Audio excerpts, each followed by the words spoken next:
கும்பராசி என்பர்களுக்கு குரு பகவான் 5ஆம் இடமான அந்த பூர்வ புண்ணிய ஸ்தானத்திலிருந்து 6ஆம் இடத்திற்கு பயிற்சியாகி வருகிறார். 6ஆம் இடம் அப்படின்றது பார்த்தீங்கன்னா ருணரோக சத்ருஸ்தானம்.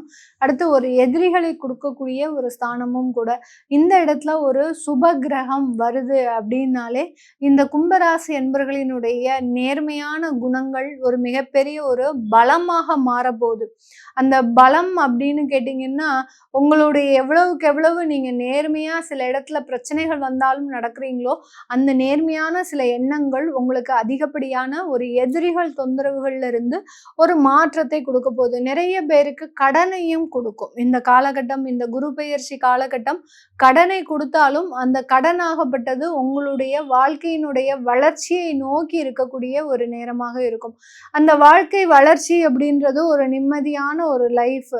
ஏன்னா இந்த கும்பராசி என்பர்கள் கடந்த ஒரு 3 வருடங்களாக பார்த்தீங்கன்னா உறவுகளை இழந்திருப்பாங்க, தன்னுடைய வருமானத்தை இழந்திருப்பாங்க, தன்னுடைய சொந்தங்களை இழந்திருப்பாங்க. இப்ப தனி மரமாக யாருமே இல்லாத ஒரு காட்டுக்குள்ள ஒரு இருட்டறையில இருந்தாங்கன்னா எப்படி இருக்கும்? அந்த மாதிரியான ஒரு வாழ்க்கை சூழ்நிலையில தான் இருக்கிறாங்க.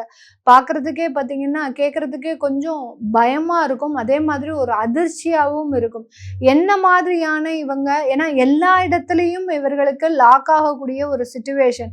ஒரு லோனுக்கு போறாங்க அப்படின்னா இவர்களினுடைய அந்த லோன் கொடுக்கும்போது சரி பார்க்கக்கூடிய டாக்குமெண்ட்ல ஏதோ ஒரு பிரச்சனைகள் வந்துகிட்டே இருக்கும்.